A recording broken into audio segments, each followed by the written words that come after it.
여러분 안녕하십니까? 이번 주 서비스 디자인 도서관 방송 중 프로그램 주제는 도서관과 아카이브의 경계입니다.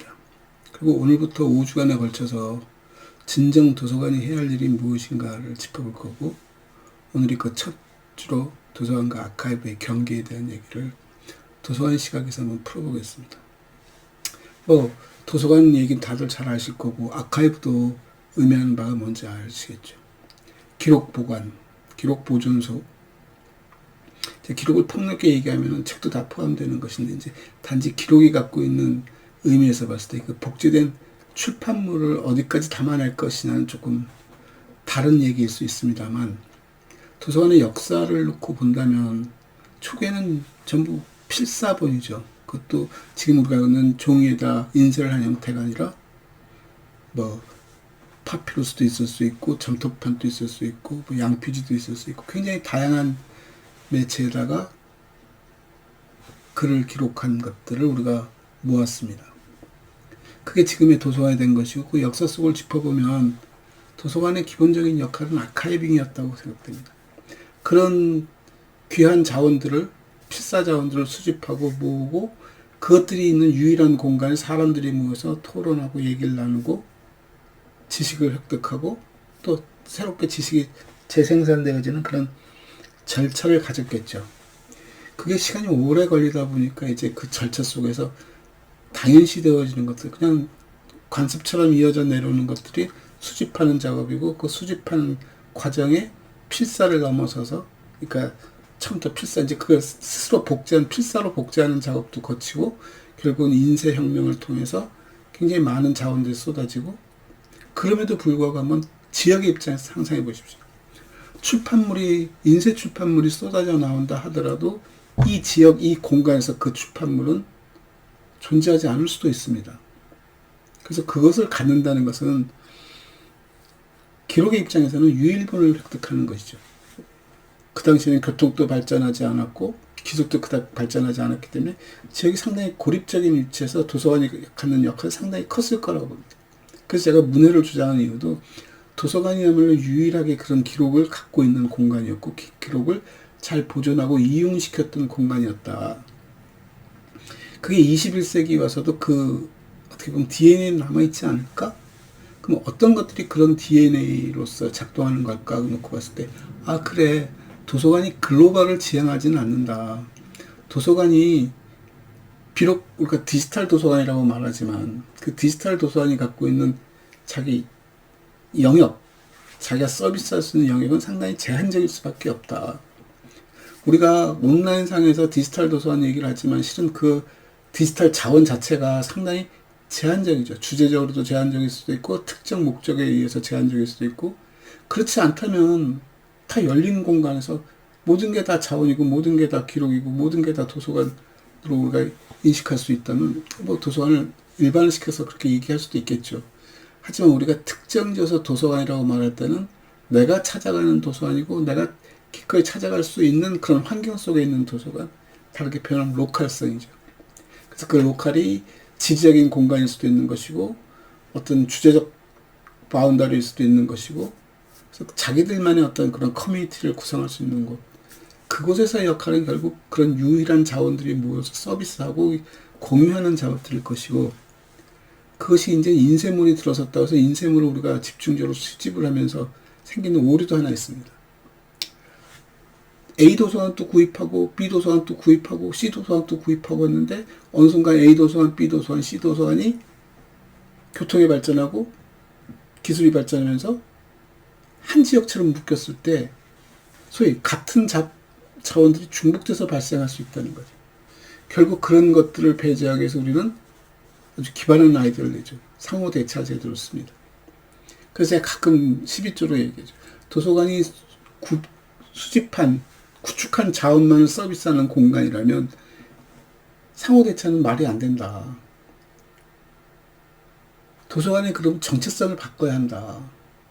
도서관에 대한 정의를 바꿔야 한다. 그리고 만일 상호 대차를 옹호하고 상호 대차를 묵인하고 받아들인다면 극단적으로 가보자. 자원을 하나도 갖고 있지 않은 도서관도 발생할 수 있다. 그래서 도서관의 정의에 자원을 집어넣는 행위를 하지 않았으면 좋겠다고까지 했습니다만, 도서관을 로컬로 정의하고 자원을 구축하는 것은 응당한 접근이라면 그것이 갖고 있는 중복성을 최대한 배제하는 것이 가장 좋을 것이고, 중복성을 배제한다는 것은 예전에는 자연스럽게 일어났던 일이죠. 왜? 내가 수집한 자원 자체가 유일성을 담보했기 때문인데, 지금은 그것이 복제란 형식으로 나오다 보니까 너도 나도 갖게 되는 것이고, 이제 경제적 측면에서 그것을 하나만 갖고도 충분히 이용할 수 있는 그런 어떤 시스템을 구축할 수 있게 되었다.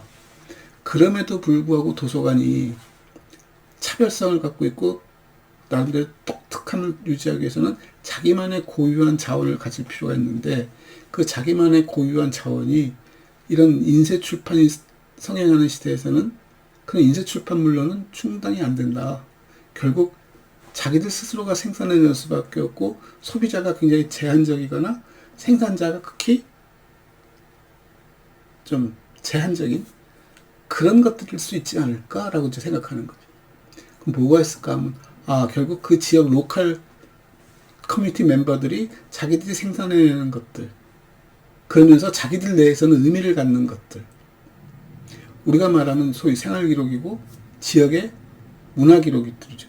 기록유산들을 어떻게 우리가 확보하느냐, 그걸 어떻게 수집하고 조직하고 하느냐에 대한 문제로 귀착이 된다고 봅니다. 그래서 도서관은 자기의 DNA 속에 이미 그런 유일 자원들을 수집했었던 기억들이 있고, 그것들이 우리가 복제된 인쇄물들을 중심으로 움직이지만 그 안에서 나름대로 자기의 차별성을 확보하기 위해서 그런 유일한 자원들을 확보하는 작업들. 그 유일성이라는 걸 어떻게 정의할 건데, 물론 진짜 이 존재 자체가 유일했을 때 유일성을 가질 수 있는 것이고, 그 자원이 갖고 있는 스토리가 유일함을 검증할 수 있는 것들. 뭐 우스개 얘기를 하자면 책에다 낙서가 되었는데 그게 굉장히 유명한 사람이고, 그 사람이 쓴 글 하나하나 갖고 있는 의미가 상당히 크고, 그 책과 교감했던 그 행위 자체가 행위로서, 그 물리적 자원에다가 행위로서 새로운 유일성을 만들어가는 것들도 있죠. 우리가 소위 박물관이라고 부르는 것들도 보면은 유일본은 아닙니다만 그 시대를 드러낼 수 있고 그 시대를 특정 지을 수 있는 것들의 시리즈, 연결성을 담보한 속에서 우리가 그것을 박물관이라고 하지, 툭 떨어진 하나만 놓았다고 박물관이라고 하진 않습니다. 간혹 가다가 뭐 진귀한 것들을 수집하는 사람들을 얘기합니다. 전 세계에 팽이를 모았다는 사람들의 얘기.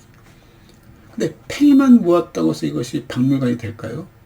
그러진 않습니다. 그 팽이가 갖고 있는 백그라운드들, 스토리들, 그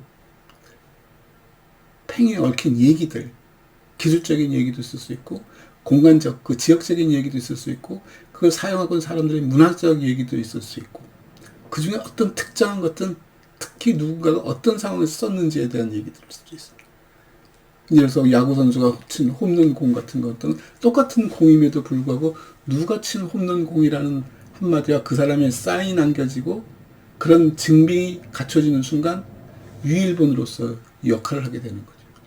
그래서 그런 것들을 확대해서 보면 전 세계가 다 공감하고 전 세계가 다 주목하는 그런 유일성들도 존재할 수 있겠지만, 자기 집안의 조그만 자기 갑오 같은 것들, 자기 할아버지가 쓰던 만년필이라든가 자기 할아버지 할머니가 썼던 가계부라든가 이런 것들도 그 공간 내에서 상당히 의미를 갖는다. 그랬을 때 도서관이라는 것이 갖고 있는 위치, 도서관이 공유할 수 있는 공간적 점유 위치 속에서 거기서 유일성을 담보할 수 있고 희귀성을 담보할 수 있고 역사성이라든가 문화성, 예술성조차 가질 수 있는 것들이 뭘까를 찾아내는 작업들. 우리가 기록에 대한 얘기, 아주 공적 기록 외에도 이제 굉장히 사적인 기록도, 생활 기록들을 얘기를 하면서 그런 것들을 수집하는 얘기를 하는데, 단순히 모아두는 행위가 중요한 것이 아니라는 얘기를 해줘. 그래서 가끔가다 기록 마을들을 얘기하면서 마을회관 같은 데다가 그 동네 기록들을 사진 전시를 연다고 하지만, 그게 살아생전에 나와 관련됐던 사람들의 사진들은 전부 입으로 전달할 수도 있고 교감할 수도 있는 것들입니다. 아, 저때 누구 사진이었고 언제 찍었지, 왜 찍었지에 대한 그런 스토리들을 담고 있기 때문에 굉장히 의미 있게 다가오지만 한 세대가 지나가면서 직접 연관성을 갖지 않는 사람들이 모였을 때는 그 사진은 개인적인 교감 친분의 관계가 아니라 이 지역적인 역할 속에서 그 지역적인 의미 속에서 찾아오는 것이고 그 사진들을 수집하고 아카이빙하는 순간 그것들의 기록들을 만들어내는 작업이 중요하다는 거죠. 그래서 기록물에서는 메타데이터가 굉장히 중요하다는 얘기를 저는 가끔 합니다만 그래서 그런 기록들을 생산하는 작업들 그리고 그런 기록들이 공유될 수 있는 시스템을 구축해가는 것들 그게 실은 현대 도서관들이 해야 할 가장 중요한 일이지 않을까. 제가 조금 폄훼하거나 너무 쉽게 설명하는 것일 수도 있습니다만 지금 오늘날 도서관들이 새로운 자원을 사는 작업들은 굉장히 단순합니다. 소위 우리가 말하는 수서 과정이 굉장히 좀 단순해졌어요. 사사들이 머리를 쌓아매면서 어떤 걸 구입해야 하나를 고민하는 것이 아니라 주민들이 사고자 하고 원하는 책들을 사주는 예산 한정해서 사주는 작업들을 충분히 그 역할을 합니다. 다만 그것들이 주변의 도서관들과 연계 속에서 얼마나 중복성을 피할 수 있는가를 고민하는 작업은 남아있겠지만 그런다고 해서 이것들이 아카이빙의 개념을 갖기는 힘듭니다. 다만 그 속에서 이 지역만이 스스로 생산해낼 수 있고 지역만이 보여줄 수 있는 그런 자원들은 뭐가 있을까? 그런 자원들에 관심을 갖는 게 현대 사서가 가져야 할 일이지 않을까? 그게 100년, 200년 후에는 굉장히 유일한 자원으로서 역할을 하는 것이고 어떤 시대를 대변할 수 있는 하나의 굉장히 중요한 자원으로서 역할을 충분히 해줄 수 있다면 그런 것들을 구축하는 것이 중요하다. 그래서 제가 가끔 그 기록 얘기할 때 하는 얘기가 있습니다. 우리가 오늘을 담아 어제를 빚다라는 말을 씁니다. 우리가 기록하는 사람들의 행위를 가만히 보거나 박물관의 학예사들을 쳐다보면 이미 지나간 것들을 뒤져내기 시작합니다. 아, 뭐가 희귀해졌어. 그럼 거기에 이제 가치를 부여하기 시작하고 그걸 수집하려고 하지만 사실 어렵죠. 가격도 비싸졌고 희귀하다 보니까 구하기도 힘들고 근데 흔할 때는 아무도 관심을 갖지 않습니다. 왜냐하면 그 해안이 필요하거든요. 저게 이 시대적 자원이 될 가능성이 높아 하는 것들을 찾아내는 작업이 중요하다는 것이죠. 그래서 컬렉터들을 쳐다보면은 굉장히 그냥 무차별적으로 수집하는 것 같지만 그거는 이제 이 피라미드에서 이 탑의 10% 1%를 확보하기 위한 이 구조가 굉장히 크다는 얘기죠. 근데 이거를 공적으로 할 수 있는 곳이 어디지? 도서관이라는 얘기. 그래서 생산되어진 모든 것들 가벼이 여기지 않고 일정 기간 동안 수집하고 모아두고 시간이 경과하면서 점점 폐기해가는 작업들. 그러면서 그 속에서 가치 있는 것들을 발굴하고 발굴한 것들에 대해서 메타데이터를 잘 만들고 소위 스토리를 잘 전개시켜서 그것이 갖고 있는 가치를 장기적으로 끌고 가는 것이죠. 사진 한 장이 있는데 이 사진이 언제 찍은지 모르고 어딘지는 어슴푸레하겠는데 왜 찍혔는지 모르고 그 속에 나오는 인물이 누군지를 모르고 어떤 사건의 배경 속에서 찍혔는지를 모른다면 이 사진이 갖고 있는 가치는 뚝 떨어지는 거죠. 다만 우리가 가끔 가다가 남대문 앞에 한복 입은 옛날 노인네 사진을 보고 이게 1920년대 10년대 사진이다. 충분히 그 안에 많은 사료들이 들어가 있습니다. 사람들의 어떤 의복은 어떻고 그 당시 교통 상황은 어떻고 남대문의 모습은 어떤 형식을 갖고 있었고 사람들의 표정이라든가 여러 가지를 읽어내서 많은 걸 읽어낼 수 있겠죠. 그래서 그만큼 정확하고 좀 묘사도 잘 돼 있고 거기에 대한 부연적인 설명도 잘 돼 있는 그런 사진 자료도 굉장히 중요한 것이 될 수 있는 것이고 그래서 그런 어떤 스토리를 만들어낼 수 있는 작업, 그런 과정, 그런 프로그램들을 발굴해서 그런 지역 자원들을 계속 수집하고 생산하고 하는 작업을 도서관이라는 곳에서 충분히 해야 하지 않을까? 그래서 앞으로는 도서관의 역할이 그런 기계적이고 어떻게 보면 절차적인 속에서 자원을 수집하고 정리하고 보존하고 일정 기간 지나면 폐기하고 하는 이런 순환적인 행위에다가 이런 아카이빙 행위가 들어가는 것. 그래서 자원에 대한 정의를 도서관이 갖고 있는 약점 중에 하나가 그래서 그 지역에 어떤 잡지 창간호가 나왔을 때 그 창간호는 수집을 잘 못합니다. 이게 계속 이어질지 모르기 때문에 보존하다가 1년 지나서도 더 이상의 다음 회가 나오지 않으면 폐기해버리고 맙니다. 근데 어느 정도 시간이 지난다면 그 당시 그 시대에 왜 그런 창간호, 그런 잡지가 나왔는지에 대한 어떤 사료적 가치를 가짐에도 불구하고 도서관이 관심 갖는 것은 현존하는 어떤 사용 가치만을 따지다 보니까 못 구하는 거죠. 근데 도서관이 그런 자원들이 점점 축적이 되어지는 과정 속에서 자연스럽게 드러나는 게 뭐냐면 그것이 갖고 있는 역사성인 것이고 그것이 갖고 있는 문화성들을 충분히 드러낼 수 있습니다. 제 지금 뒤에 서가가 보입니다만 제 서가를 뒤져보는 사람이라면 조금 분석하는 사람이라면 이 사람은 어떤 것에 관심이 많고 어떤 식으로 자원을 수집하고 있고 어떻게 그걸 이용하고 있구나.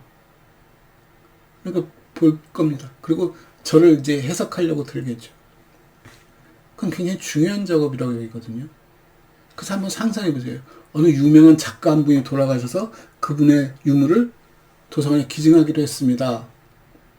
실은 제일 중요한 건 뭐냐면 그 유족들이 유물을 싸서 들고 와서 도서관에 가져다 주는 행위가 중요한 것이 아니라 실은 사서가 그곳을 찾아가서 그 유물을 현장에 있는 그대로 스캐닝하듯이 사진을 찍어서 이것이 어떻게 놓여 있는지, 책상에 놓여 있는 것들이 무엇인지, 이게 무슨 의미를 갖고 있는지, 왜 이런 것들이 이렇게 책상에 놓였는지, 내가 어떤 생활을 갖고 했었는지를 그려낼 수 있는 힘, 그걸 통해서 나를 설명할 수 있는 그런 자원들을 적절하게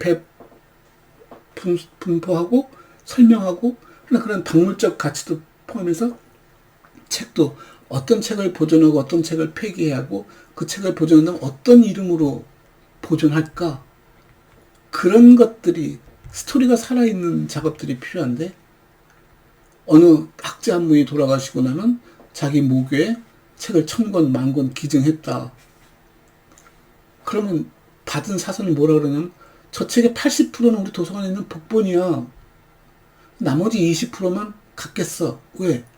현존하는 사용 가치 때문에 갖겠다는 것이지 그것이 갖고 있는 박물적 가치는 모르는 거죠. 모를 수밖에 없는 것이 그 책들이 서가에 어떤 식으로 끼워졌는지 배열 상태만 보더라도 그분이 어떤 것에 관심이 많고 어떤 식으로 관심을 보였는지에 대한 설명을 할 수가 없기 때문입니다. 그래서 기록물 하나하나의 의미보다는 그 기록물 집단, 그 공공기록 같은 경우는 어떤 조직에서 만든 그 조직 전체의 힘, 조직의 역할들이 담겨 있듯이 어떤 사람의 책상에서 물건이 나왔다면 어느 사람에서 나왔는지, 책상 위에서 나왔는지, 책상의 어느 부분에서 나왔는지조차도 굉장히 중요한 메타 자원으로서 역할을 한다. 라고 본다면 사서는 그런 자원을 생산하는 그 과정, 절차, 그런 환경, 프로그램 신중해야 한다는 거죠. 그냥 막 수집해서 해결할 문제가 아니라 이런 것들은 그 수집하는 과정의 스토리를 엮고 관계를 규명하고 그것이 갖고 있는 의미를 자원화시켜서 하나의 큰 조직체로서 만들어내는 작업. 그게 진정 도서관이 해야 할 일이지 않을까 라고 저는 생각합니다. 감사합니다.